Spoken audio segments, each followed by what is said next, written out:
This is the GLADTOP digital multimeter. Let's take it out of the box. In the box you get the operation manual, the multimeter itself.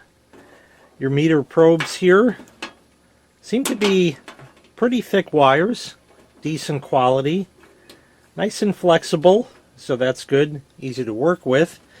Runs on 2 AAA batteries which are included with it, and they also give you a thermistor, otherwise known as a temperature probe, that can plug into the meter instead of the probes if you wanted to measure temperature.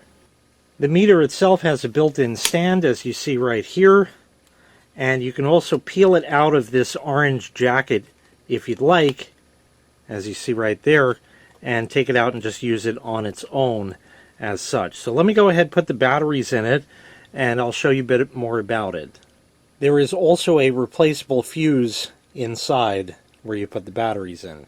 So let me tell you a little bit more about the meter itself, and then of course we'll get into it here. By the way, before we actually really get into this, this is not a tutorial video on how to use a multimeter.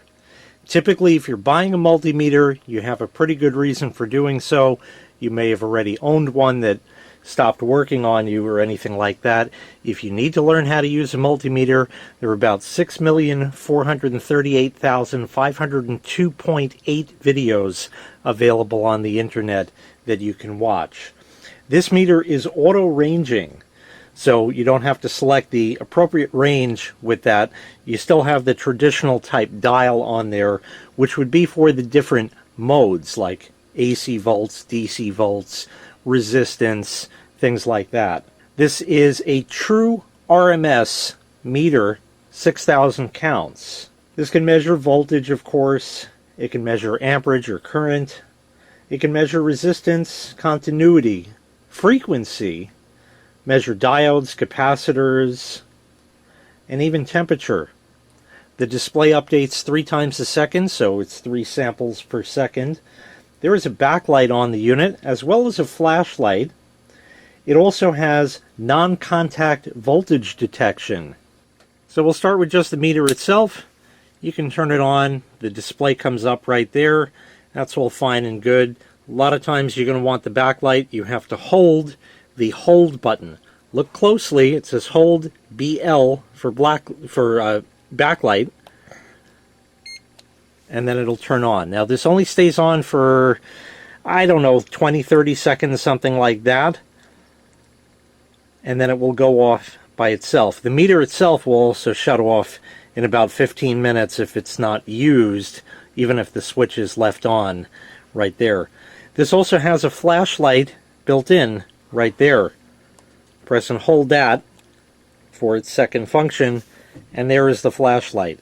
It's not very bright, but it is there nonetheless and can certainly help you in certain situations. So let's go ahead and set this to volts AC. We'll start right here, okay, just because everything is right here.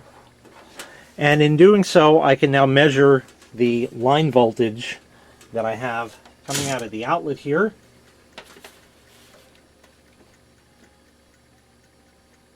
And we're running a little hot today, 124.2, but certainly is working. While we're playing with the AC, let's go over to Hertz. Do the same thing.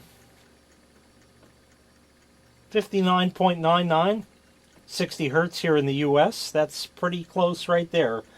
So I'd say that's pretty good. Let's head back to volts DC. I got a couple of AAA batteries here. Let's just take a look quick, because these are all in various states of not brand new.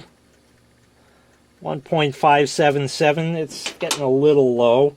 Of course, that's not a true test for a battery, but it'll at least give you an idea. 1.548, that's even lower, that one.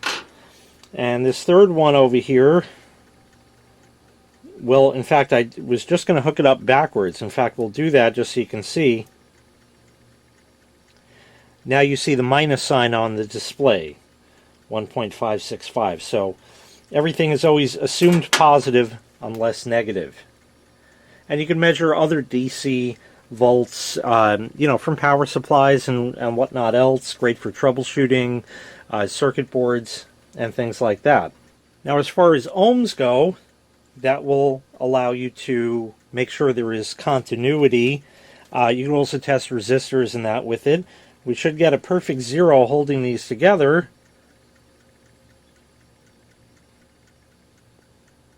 0.2, that's pretty close to 0. So for the most part, that should be just fine right there. Now, some of you may already be saying, well, where's the beep?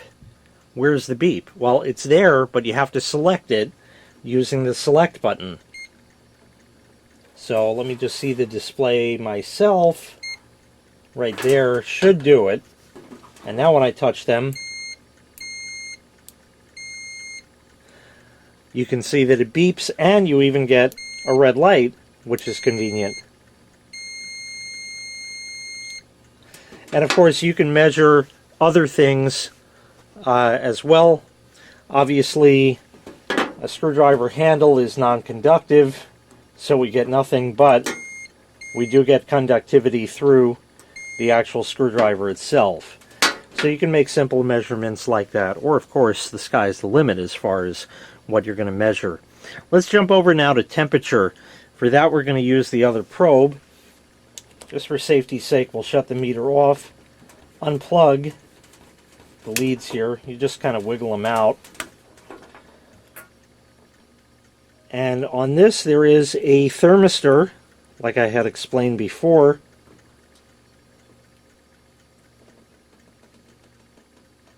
So let me just carefully get this unwound. And now we'll go ahead and bring that over to the temperature function right there. And it is saying 21 degrees C. If that's not the kind of units you want, you press the select button. And there it is, a perfect 70 degrees in here. Let me get my heat gun for a second just so we can watch it go up. So here's my heat gun. I'll turn it on. And immediately it's up to 200 some odd degrees. It'll go way higher than that. I just don't want to cook it, but that'll give you the idea of that. Now let me show you the non-contact voltage detection. And for that, very simply, you don't need any probes. If they're plugged in, it's not going to make any difference. It says EF right now in the NCV, or non-contact voltage. Here's some AC lines right here.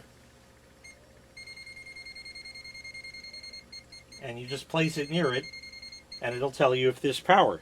Simple like that. And while I'm not able to film that, when you do have the non-contact voltage, if you can read the display, it puts 4 dashes there, like a progress bar type kind of thing, where the stronger it is, the more bars you'll get going across. So that's a nice little touch. There's what the backlight looks like on, and there's also the hold function. Just by pressing the button there, it'll hold that. So now even if I disconnect the meter leads, it still holds that last reading that was there. So once again, this was the GLADTOP digital multimeter. Seems full-featured and is a nice, simple meter that's not terribly expensive, that will certainly get the job done. If you'd like to purchase this item, I'll leave a link in the video description where you can find the item available for sale on Amazon. Thanks for watching. Make sure you click like, make sure you click subscribe, and take care. We'll see you next time. Bye-bye.